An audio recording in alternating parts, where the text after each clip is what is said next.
Hey everybody, welcome. This is the Grace Youth Podcast. We are back with Randy. Welcome.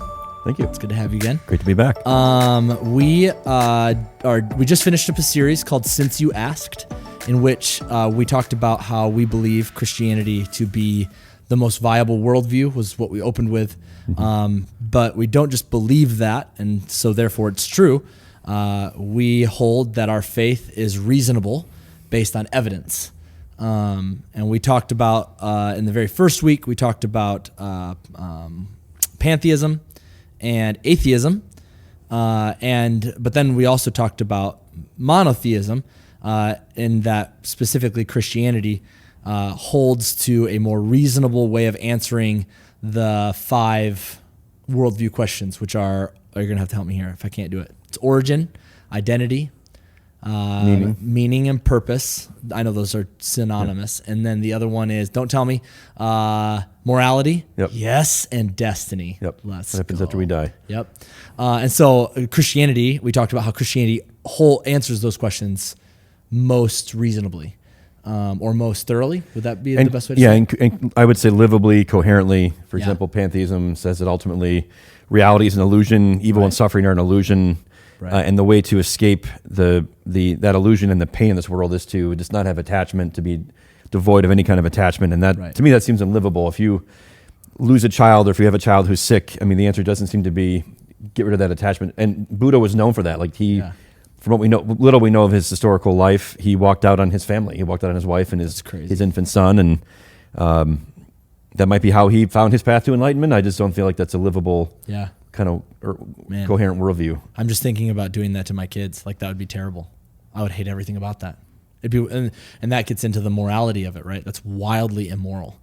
Even just even if you just take out religious perspectives, like there are very few animals that do that to their young and just abandon them, right? And so, anyway, so we started off talking about that the first week, and then Randy, you came the second week. We had 2 weeks in between our meetings because we had spring break and Easter, but you came and talked about the resurrection, which is why we have this massive stack of books here. We're testing the structural integrity of this table right now.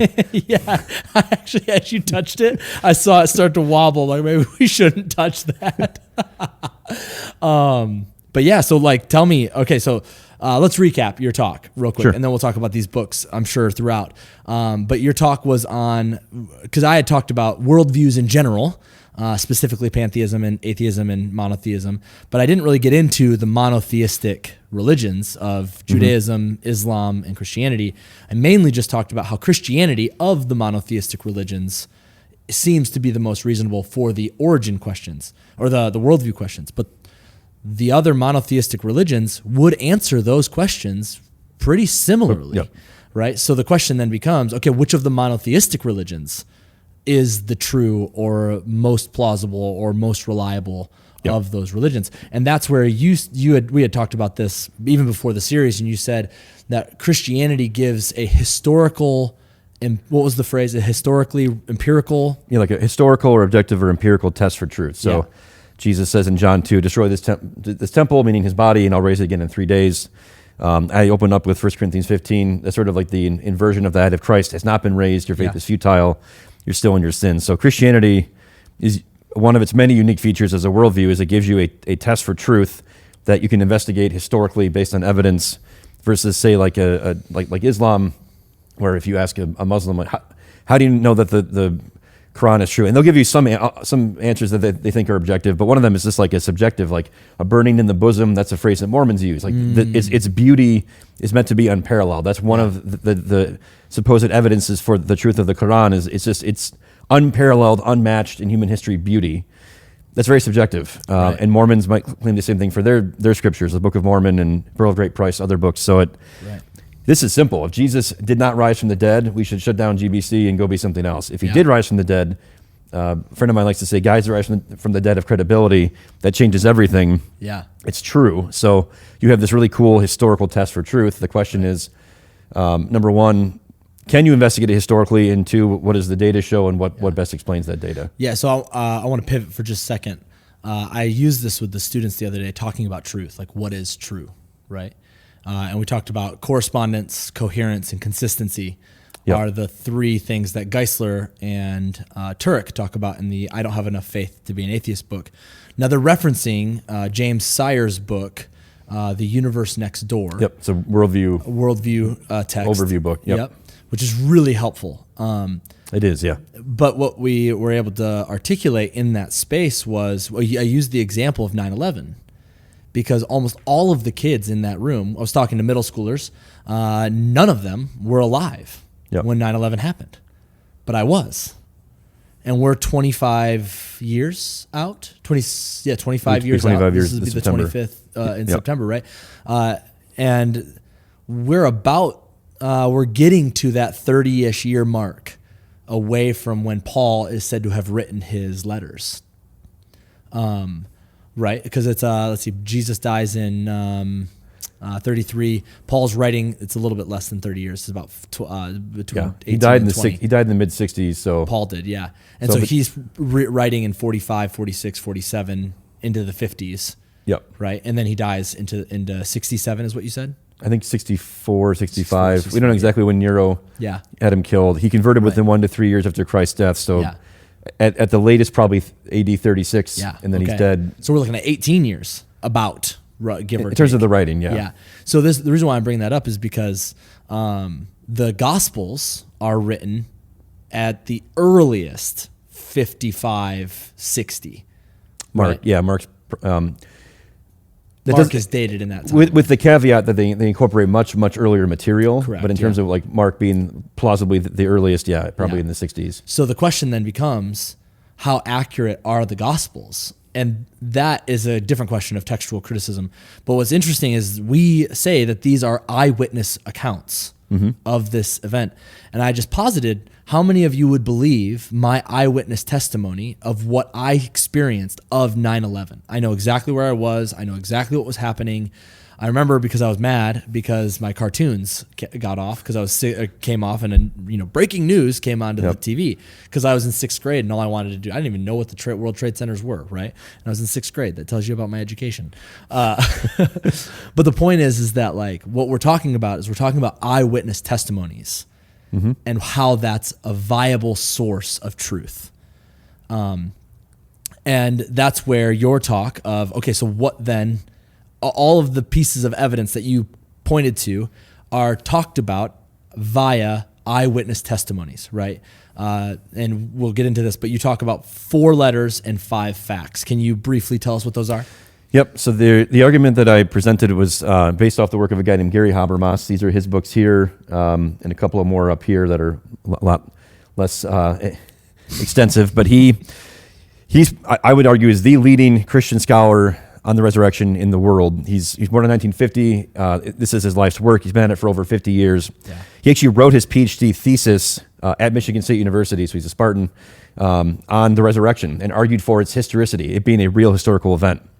And it was a joint philosophy and history PhD. Yeah. And so he's writing at a time when New Testament studies is almost maybe at its like high watermark for skepticism. Yeah.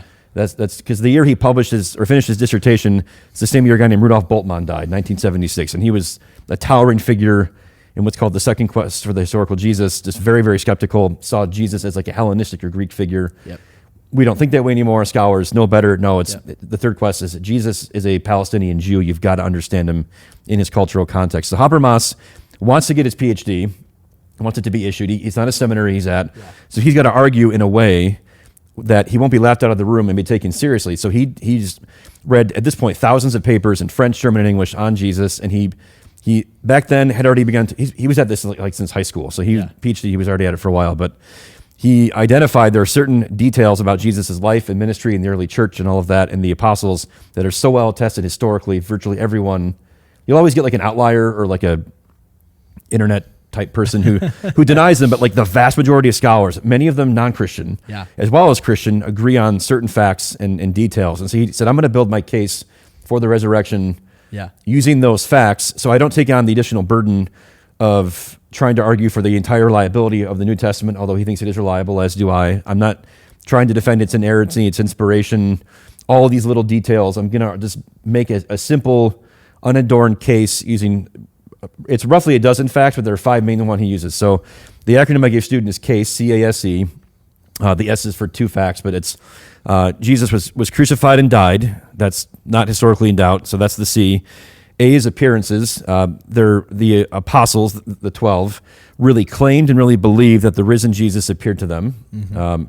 And then as skeptics were converted, there are 2 in particular. Paul, who's really like an enemy, he's a violent skeptic. Saul of Tarsus, the apostle Paul, and also James, the half-brother of Jesus, who before Jesus' crucifixion, you read Mark 3, you read John 7, his siblings are not convinced that he's anything. He's just our big brother who's perfect. Mom and dad like him the best kind of thing. Like they're not convinced he's the Messiah, really, that he is who he says he is. And then lastly is the empty tomb. On Easter morning, the tomb was discovered empty by women, which is very significant because in that culture and time, the testimony of women was basically worthless. And so if you're inventing that kind of story of an empty tomb, you don't have women make this incredibly key discovery. You have men, you have Peter, you have John find it. And in all the accounts, it's the women. So it's crucifixion. Who, by the way, that's actually affirmed in the Gospels. They don't believe the women. And they have to go and investigate. They have to run there, and of course, John has to mention that he beat Peter there first in his gospel, which is funny. Right. I've actually seen this meme that says something about, I can't remember who sent it to me. Somebody, it might have been you, who said something about I'm totally going to mention that I beat you in the race of the tomb. And then Peter says something about, and nobody's going to care. It's just a funny little meme.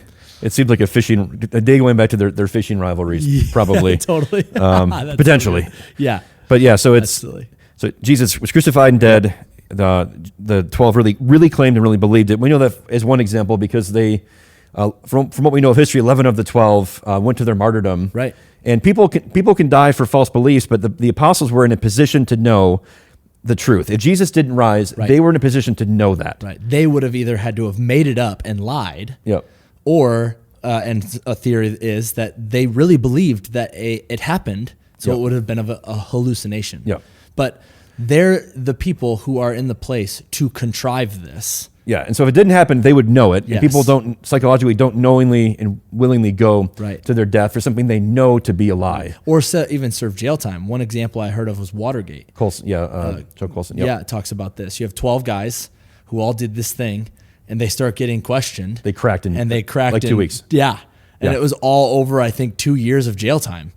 It was like, it wasn't like, I mean, that sounds bad, but it's like, I'm sure it was probably worse than that. But I just remember it being this like, well, they weren't going to like get the chair, they would have been treated humanely by, if you compare it to Roman standards of punishment.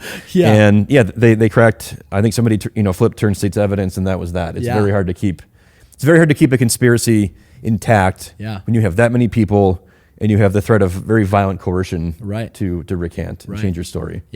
So you've got these four letters: crucifixion, crucifixion, appearances, skeptics converted, in an empty tomb. And like I was saying, all of those are developed out of eyewitness accounts, right? It's the crucifixion is done by eyewitnesses. Not just those. Oh, okay. So if you go to Habermas, so this one of his books is Case Resurrection. Here's his book on evidences. If you go to the ancient source material, so one of the gold standards in any ancient study is if you can get two or more independent sources, like that's gold. So I mentioned Mark. The Passion narrative. When you read Mark, the first half, it's like a string of beads on a string, I guess. Each story is like a bead, but then you get to like the second half, Passion Week. It's a smooth narrative. That's called pre-Markan tradition. That's dated to the 40s, within a decade of Jesus. Mark incorporated that from an earlier source, wherever he had Peter as an eyewitness that he got data from. So it is based on eyewitnesses in part. That's the Gospels. Oh, totally. Okay, I see what you're saying. That's one. And by the way, we're going to have 3 handouts that go with this that kind of summarize the minimal facts in one handout, the potential naturalistic counter arguments and their flaws in a second handout, and then deal with miracles, David Hume, all that kind of stuff in a third handout. But so one column you've got the Gospels, just taking them as ancient first century texts, and Mark and John are regarded as independent. So right away you're at 2, which is amazing. Then you've got a lot of early church fathers, but you also have Jewish sources. You have the Talmud, and you have a guy named Flavius Josephus, a Jewish Pharisee who became sympathetic to Rome, became a historian. And you also have what are called a bunch of, you can call them Roman, you can call them pagan sources, people with names like Mara ben Serapion. Did you say Tacitus? Tacitus. Yeah, you've got about a half a dozen. Thallus, Pliny the Younger. Oh, yep. They're in the handout. So you have these other pagan sources just mentioning little details about Jesus, not a whole lot, but mentioning his life, his death, the fact that people thought he was God, the fact that people thought he performed miracles. Right. So it's when you combine all those sources, you arrive at, roughly a dozen independent sources for these, some or all of these key facts. That's why they're so well attested and so widely granted by skeptics and non-skeptics alike. Right. So it is the eyewitness, but it's also a lot of just non-Christian sources confirming key details. Well, yeah, and that even continues with the example of 9/11, right? You also have examples that are coming out from other countries that talk about this event. So again, the reason why I'm bringing this up is because I've heard that there is a philosophical idea out there that, well, we can't really know what happened in history. We weren't there, so we just have to rely on these unreliable sources, is how it's touted. Yeah, and my third handout kind of gets into that a little bit. Licona, and this is his PhD dissertation. Mike Licona also did his doctorate on the resurrection, and Habermas spends like north of 150 pages just talking about philosophy of history. Okay. What is history? How do you do it?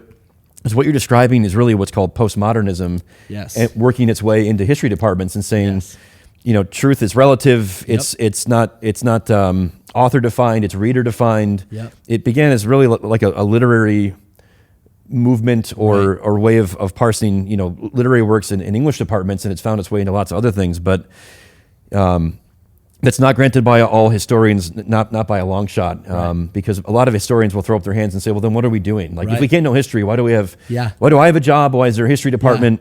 Are you saying that the past is just this unknown black void of nothingness? We can't know George Washington was our first president. We can't know Julius Caesar crossed the Rubicon. All that. That's crazy, is what many historians would say, and not just the Christian ones. Right. You can know the past, and I think, thankfully, that kind of thinking is more fringy, and it's really just the postmodern historians alone. It's not like a standard canon of historical inquiry that anyone really widely holds to, except just these, I would say, somewhat confused historians. Correct. And the other reason I bring it up is because I've walked on college campuses before, namely the one right by our church, and that's been what's touted at me. Is I'll talk to students about Christianity, and they'll be like, yeah, but like, can we really know what happened back then? And it's this, I just think it's a lazy argument to be like, well, I'm just going to say this. I can't really know what history is. And then I don't have to care about it, because I can only know my experience now, which is just getting to, I might be saying this wrong, but it's the, I think, therefore I am. It's the, that's, Cartesian. Kant. Rene Descartes and Descartes. Cogito ergo sum. I think therefore I am. Yeah. He was trying to basically get at knowledge purely through human reason alone. Right. And arguably lived experience, right? Then that, like, I know I'm thinking about what I'm going through, so I must be experiencing something. And that to me is, again, just a postmodern, it's completely in this moment kind of a thing, which ignores all of history up until 300 years ago.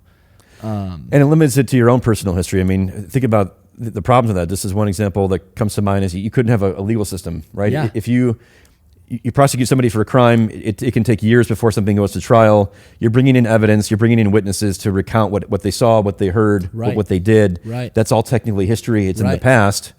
We don't bat an eye at drawing inferences about what happened. Yeah. I mean, sometimes it's hard. That's the jury's job. It can be he said, she said, especially in some more serious criminal cases, and where all you have is witness testimony. But no one doubts that something happened, and no one doubts that what happened can be known, or at least guessed at with a relative degree of confidence. And so we allow documents and evidence because they're records of what happened. Again, we know Washington was our first president under the U.S. Constitution.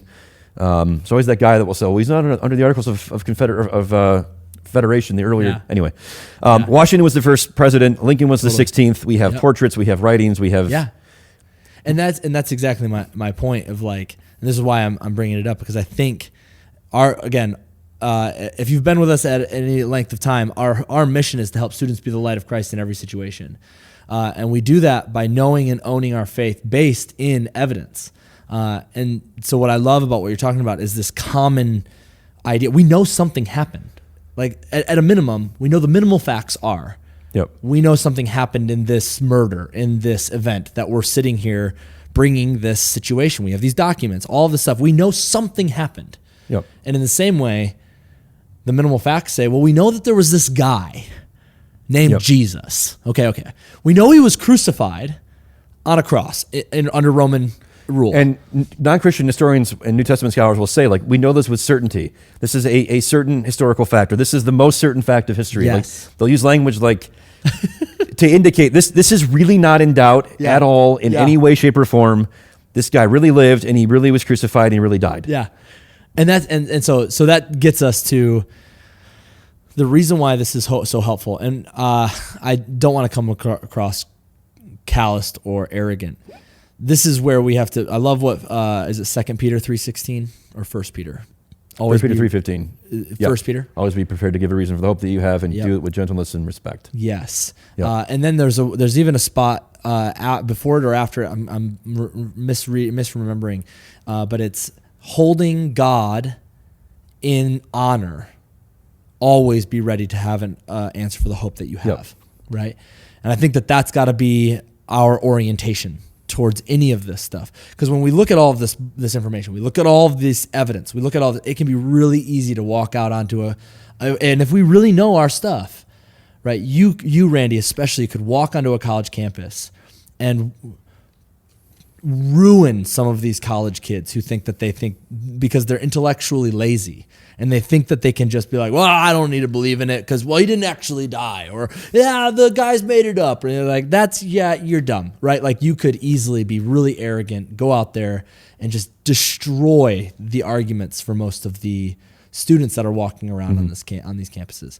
This is something I respect a lot about you, is that every time I talk to you and I say something stupid, you're like, well, let's ask some questions about it. I wouldn't say you say stupid things. Your words, not mine. Yeah, exactly. But we know you're thinking it. And it's just one of those things where I really respect that about you, that you don't tout the knowledge you have as something that you can just throw in people's faces. And so the reason I'm saying that is because we talk about this, we bring this information to you, we have this information, we talk about it, we go on college campuses, we talk to people, but we don't do this in a way of, I gotcha, see? Yep. We do this in a way, and this is what you've said this to me, and I don't remember who you're quoting, but you say, make people want what you're saying to be true, and then show them that it is. It's Blaise Pascal and his Pensées, his writings or thinkings, like, as far as Christianity goes, make people wish it were true and then show them that it is. And you'll never be able to do that if you walk up to somebody and tell them they're stupid. Correct. Yeah. They will never want to listen to you. Another verse is Colossians 4, I think it's 5 through 6. It says, be wise in the way you walk towards outsiders, making the most of every opportunity. But be wise. Like, you're walking towards them, be wise about it. You want to be winsome. And I appreciate you saying that. I mean, one reason why, it's all grace that I know this stuff. I mean, I used to be skeptical about all this. I didn't think Christianity was true. I thought Christians were stupid for believing this. Yes. And so I've been on the other side as the person who, if the older me did what you described, I would have been one of the students. The older me would be, hypothetically berating. Berating and saying, what are you doing? You're an idiot and all that. Like you hypothetically laid out. And that was me. That's where but for the grace of God, there go I. Like that was me. And so like, I'm blessed to have been forced to the truth by the inexorable logic and weight of the evidence, sort of reluctantly and against my will. But that's where the evidence led me. Was this Case for Christ was a key early step in that process. But seeing that there are credentialed scholars with real PhDs from real universities intelligently laying out evidence that defends the core teachings of the Christian faith, like the resurrection, that was eye-opening. I still had a way to go, but that made me realize I don't have the truth. I need to get it. And so, yeah, when we have the truth, and I believe that we do, and not just because the book pile is big, but because they've done I mean, just as an aside, I know Habermas, he's talked about this on podcasts, he's had doubts. Yeah. He, even when he finished his dissertation, he still had doubts. He still thought about, should I be a Buddhist? Like like Kona, when he did his dissertation, he had spent months like really asking himself, like trying to be objective and unbiased. Is this true? Do I really believe this? Should I believe this? Does the evidence point this way? Right. These guys kind of went through the ringer emotionally and mentally, but landed where they did because the evidence was just too compelling to do otherwise. Right.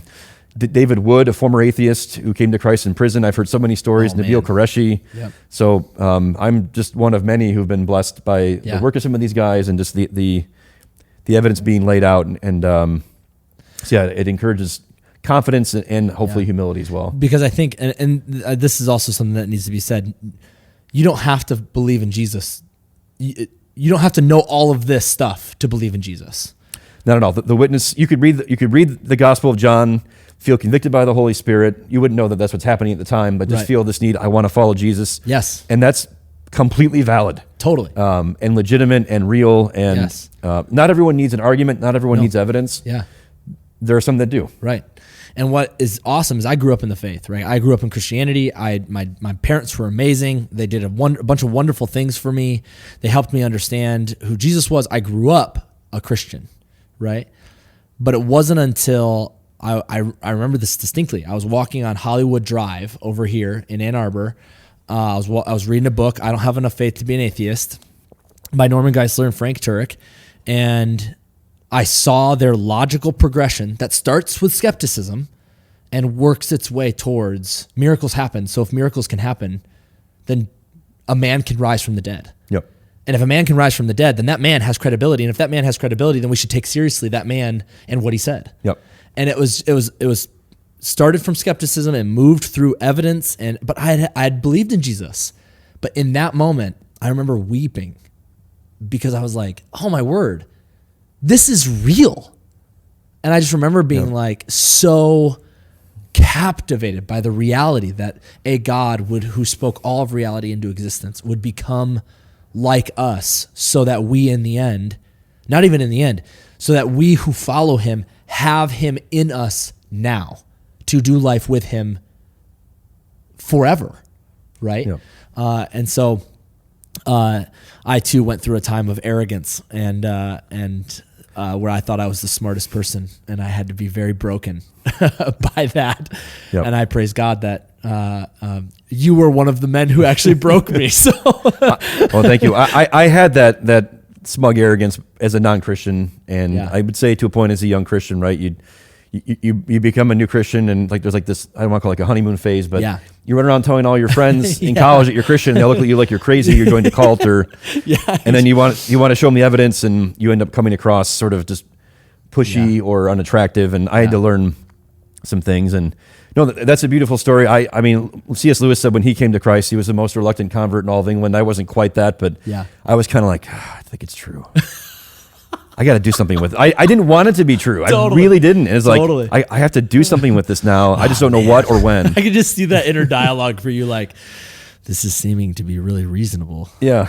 I don't know what to do with this. I thought I wouldn't find much in a couple of months looking into it, just to, because I was curious. Okay, let's see what you got. And so, okay, so we do need to tackle, we got far afield, but I hope this was encouraging to at least some of you. I want to talk briefly about some of the theories, right? Yep. Particularly, and I think this is one that I've been troubled with as of late. I want to know more about Islam and the Quran and the traditions. One, because I think are of all of the competing monotheistic religions, Islam seems to be the most I don't want to use the term combative. That's not what I mean. I mean, Islam seems to be the one that pushes hard against the idea that Christ is who Christ said he was. You have Judaism, and they don't believe that Jesus was the Messiah. By and large, no. There are the Messianic Jews, but by and large, most modern day Jewish practitioners, Jewish believers, just just in general. You go to the average synagogue, you're not going to run into a messianic Jew. Across a messianic Jew, hear that Jesus is the Messiah, or read from the New Testament. Correct. And so, in light of that, right? And also, I could be wrong about this. I don't see many, Jewish people proselytizing. Mm-hmm. Right, I don't necessarily see them being like, "Hey, you should join the Jewish faith." Right, I see that much more of an ethnic-oriented people group. I'm sure they're out there. I personally, I haven't had that experience, but I do know that there are proselytes for Islam pretty significantly. Yes. Right. And part of that's cultural. Sure. Just having some Lebanese friends, they joke, you Americans don't want to talk about politics or religion. Yeah. And they're like, what else is there to talk about? Like that is like what they want to talk about all the time at the dinner table. Doesn't matter where, because it's fun, and like no one gets canceled. Right. And they have arguments, and they still love each other. But so that part of that is cultural. Like they'll talk about religion. They're just they want to. There is an openness to it. That is a great opportunity to talk about the gospel. Both religion and politics, especially, I think this is a totally different subject, but I think that's become like sexuality back in the 90s and early 2000s. Churches just didn't talk about sexuality. And now they're like, oh, we should probably talk about sexuality. But they're still like, we will never talk about politics. And man, I think that's really tough. Yep. Right? Because like, how do we be good citizens is a completely different discussion, but it's with grace and love and truth. And that's what is true, what is good, and what is beautiful are two really good things to look into. But anyway, we're talking about this.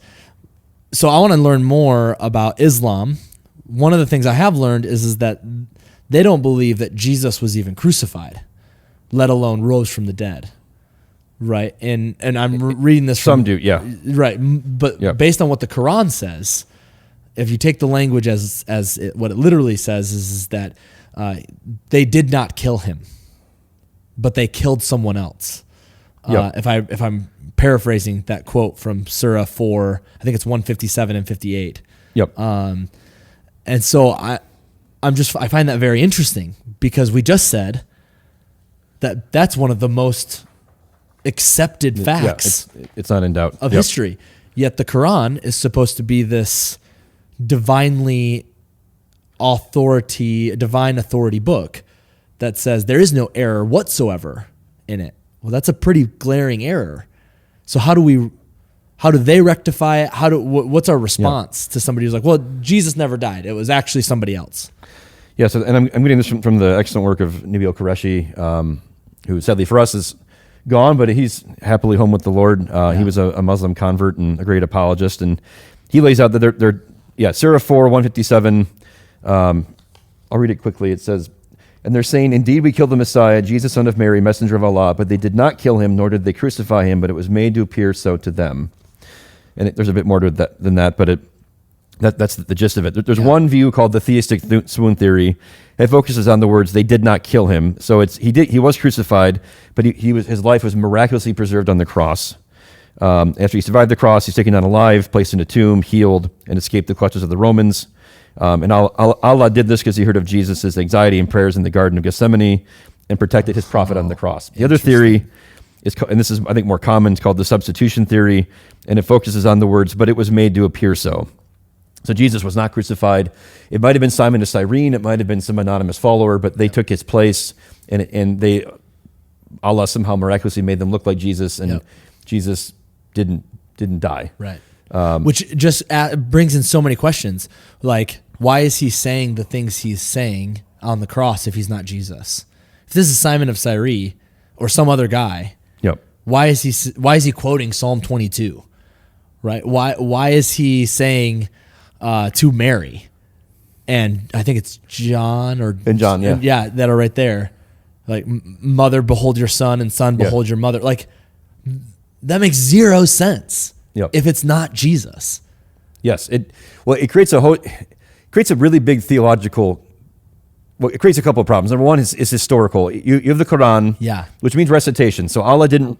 Muhammad didn't write it. He was thought to be illiterate. There's evidence that that's not necessarily true at all. But Allah gave it to him through the angel Gabriel, for example. Yep. And so he recites it every verse, every verb tense. It's all from Allah. And so, but this is happening 600 years after the fact, hundreds of miles from Jerusalem. Yep. And it's claiming all those dozen or so independent sources I mentioned earlier just got it dead wrong. Yeah. Here's what really happened. So it's wildly implausible on those grounds, but there's a theological problem of, think about, like, why would Allah do this? Okay, so he makes someone else look like Jesus which then allows this incredible... let me step back. The greatest sin in Islam is called shirk. Okay. And it's worshiping someone or something as Allah when they're not Allah. Okay. So if you say Jesus is Lord, you've committed shirk. That is, it's a one-way ticket to hell. Yeah. Because you're worshiping a prophet, a human, in their view, as God. And so what does the crucifixion...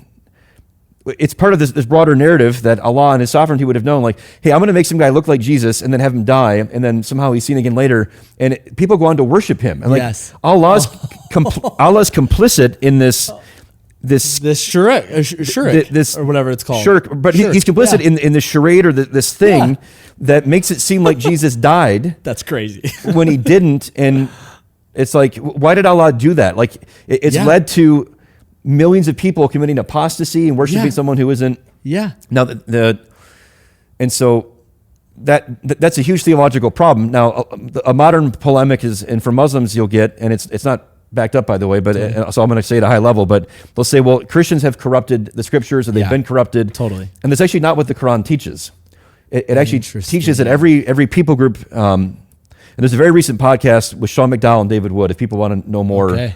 David Wood specializes now in Muslim apologetics, help lead Nabil to Christ. But David Wood did? Yeah. Okay. But the Quran says, like, every people group has been given their own revelation. Yeah. The last people group to get it was the Arabs, and Muhammad, that's why he's the final prophet. And it says, Jews should judge by their holy scriptures, the Torah, Christians by the Gospels. And originally, Muslims didn't think that there had been... It says that you have your scriptures, judged by those. What it does say is that, we might misinterpret them, we might misapply them, but the text itself has not changed.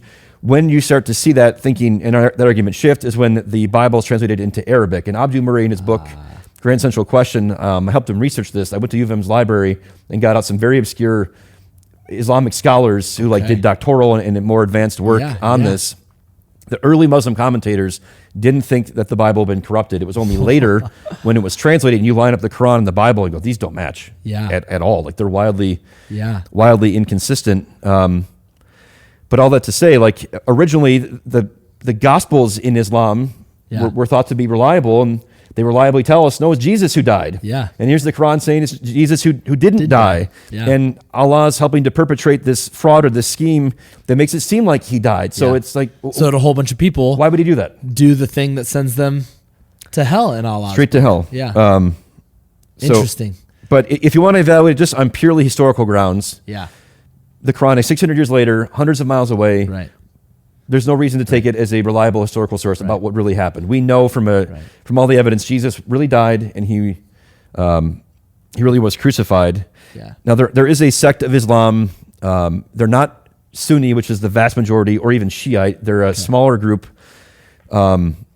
I'll butcher the name, but it's like something like Ahmadiyya Muslims. They have a mosque. I've been to it in north of Toronto. They're global. Okay. They think Jesus swooned and escaped out east. They also believe a guy named Ghulam Ahmad was the Messiah I think in the 1800s in Pakistan. I saw people at the mosque wearing shirts that say the Messiah is risen. Okay.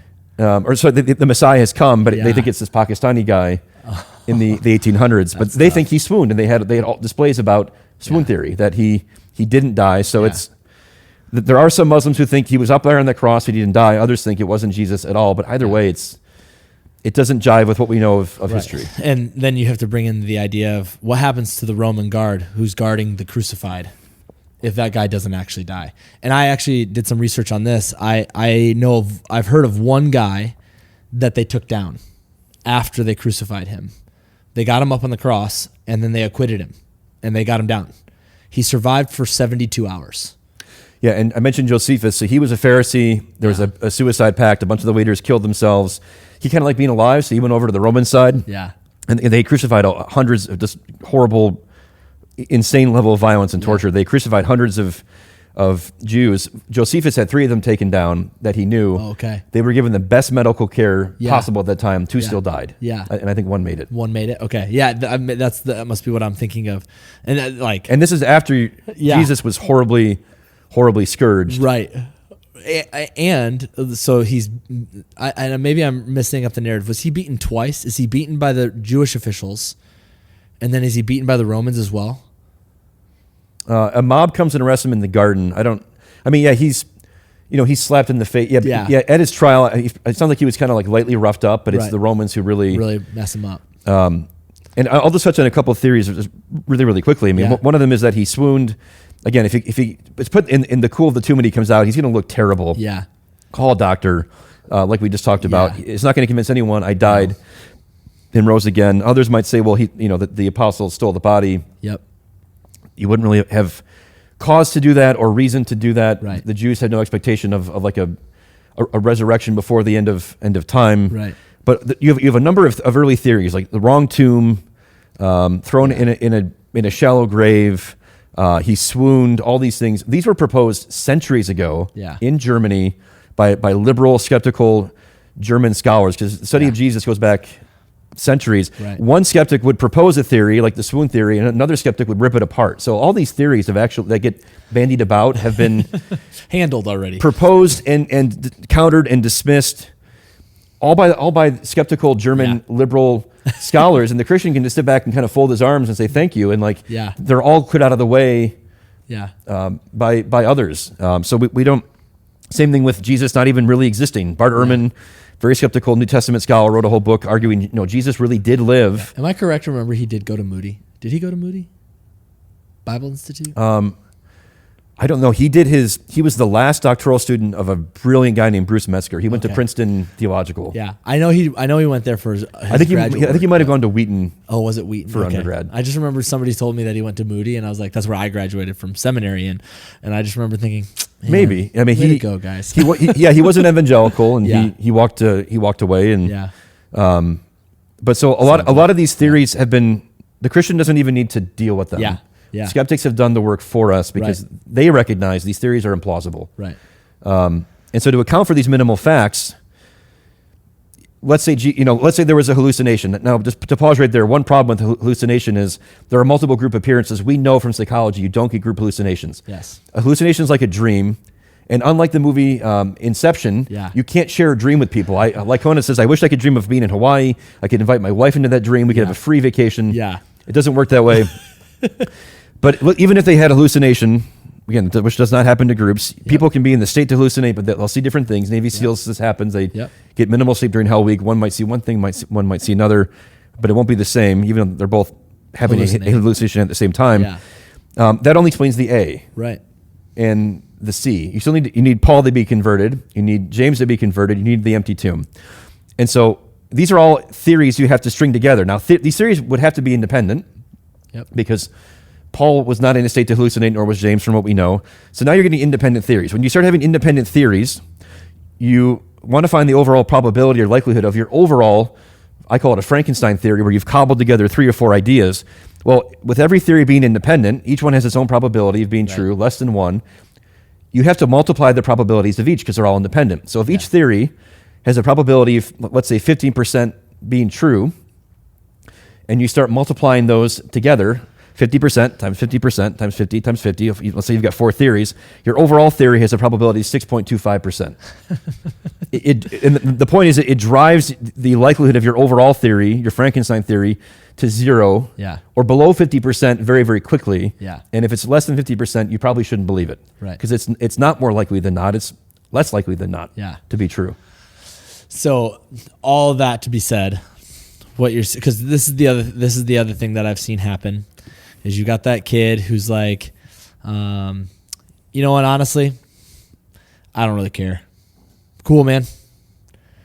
And like, I could just see this poor student who's in college, comes out of, Grace Youth Ministry, could show people this podcast, and the guy's like, that was 40 minutes a waste of my life. You're like, really? Yeah. Like, well, how do we respond to like an apathy Yeah. towards this whole discussion? You're more limited in what you can do, right? I mean, you can't force somebody to care. I mean, one approach could be to ask questions. This is a good conversational politics tactic. Just, okay, why don't you care? At what point would you care? What would make you care? Trying to understand that. It could just be apathy. You could say, can I offer you a suggestion as to one reason you might want to care? Jesus is regarded widely as the most influential human being who's ever lived. If there was one person you might want to be curious about. It might be him. It might be him. It's probably worth looking into. But at the end of the day, something that you can say, and this is, you can put a stone in their shoe, is the phrase Greg Koukl likes to use, and say, look, you may not care and I can't get you to care, but here's something that I think I can say pretty definitively. You can't tell me as a Christian my faith is unreasonable. Yeah. Or that I'm irrational for believing as I do. Because I've produced evidence. I've explained why the naturalistic theories like swooning, like hallucinations don't work. Right. And why a resurrection hypothesis is the most plausible explanation. It best explains the minimal facts. And there's a good religious historical context. Jesus being a miracle worker, a rabbi who claimed divine titles and said, I'm going to die and rise again. So my faith is reasonable. You can't say it's not. That's not in dispute, because maybe that'll invite them to say it is unreasonable, and then you can ask that follow-up question of, tell me why. Because now they've made a claim, give me some evidence for it. Versus, which is, and to the new atheist's credit, this has been the argument for Christians as to why Christianity is true. Well, it just makes me feel good, man, and I just love that God loves me, and I just think this is great. And don't get me wrong, if you're a person who might be watching this and that's all you need, that's fine. But somebody, I guarantee you, in your life doesn't need you to tell them that it gave you the tingly winglies and that's why you believe it. What they need to hear is, what do you believe is not an invitation to tell your story. It could be, but what you believe is a question of, what are the statements of faith that you hold to? Statements of faith that I hold to are, well, I believe Jesus died and rose again. Well, why do you believe that? Now you have to talk about evidence. It's not, I believe it because, I feel like it works, because that's what this kid is doing. I don't care. That's not an argument. That's just you saying it doesn't speak to you. Like, that's like us saying God speaks to me and that's why I believe it. Like, that doesn't. Yeah, testimonies, I mean, it's valuable, can be powerful, but a lot of people will hear it and go, it's great that works for you. I'm glad you found that. That's not for me, but I'm glad you have it. Right. And they mean that sincerely. They don't mean that in a dismissive way. But when I was driving home after my talk, my son was there. I said, here's how I use this. I say, somebody asked me why I'm a Christian. I say, because I believe it's true. Not. I think it works, but that's not why. It makes me feel amazing, but that's not why. Yes. Fundamentally, it's because it's true. Well, how do you know it's true? Well, there's plausible evidence that God exists, which means miracles are possible. Yes. And there are these historical facts that I think are best explained by a resurrection, which is a miraculous event. And if somebody says, what are those facts? I can give them. I can explain away the naturalistic counterarguments. And I say, I'm the Christian because I think Jesus rose from the dead. That is the best explanation of the known historical data. Yeah. And also based on the fact that miracles are plausible given God's likely existence. And that's very quick. That's very high level. But I can tell someone why I'm a Christian. It's because it's true.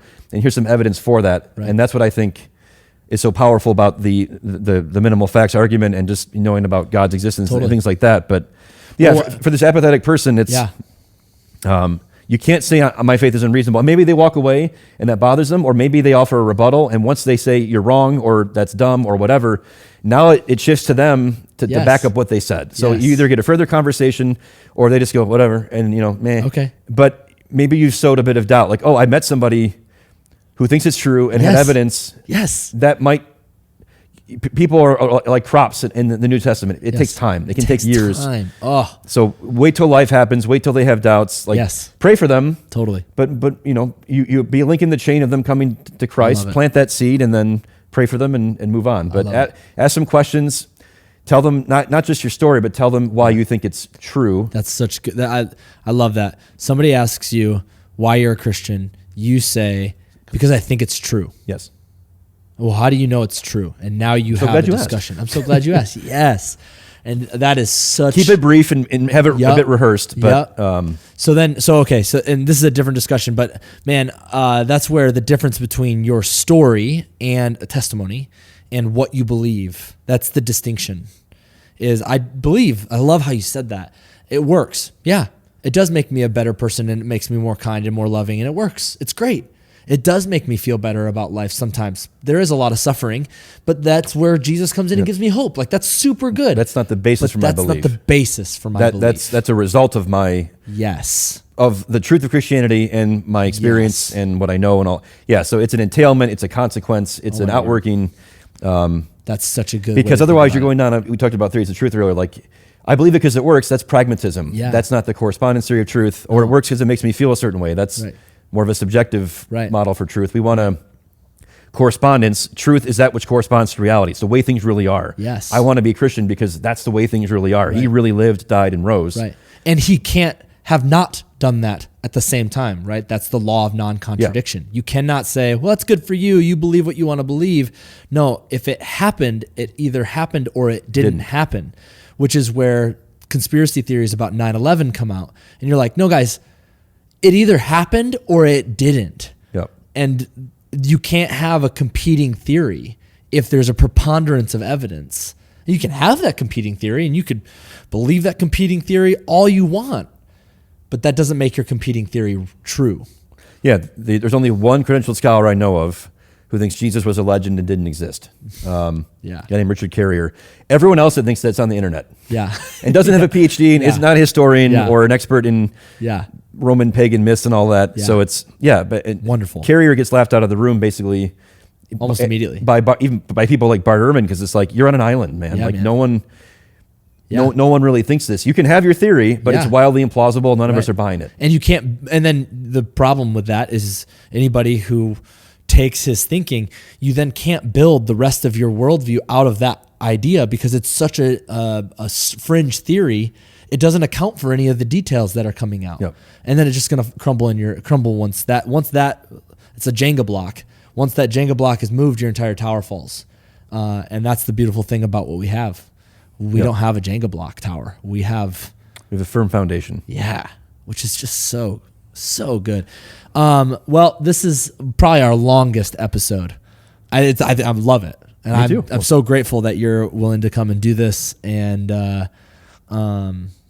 your expertise and your ability to articulate on the fly. Like, I don't know how much prep you do for this, but the way that you're just able to sit here and just be able to say the things you say. It would sound arrogant to say I didn't prep. I prepped a little. I peeked at my outlines, but sure. We went off peeked. We went off script a little bit, and that's okay. Okay, so it makes it fun, man. So I thank God for you, man. Thank God for your passion and your ability to step into this.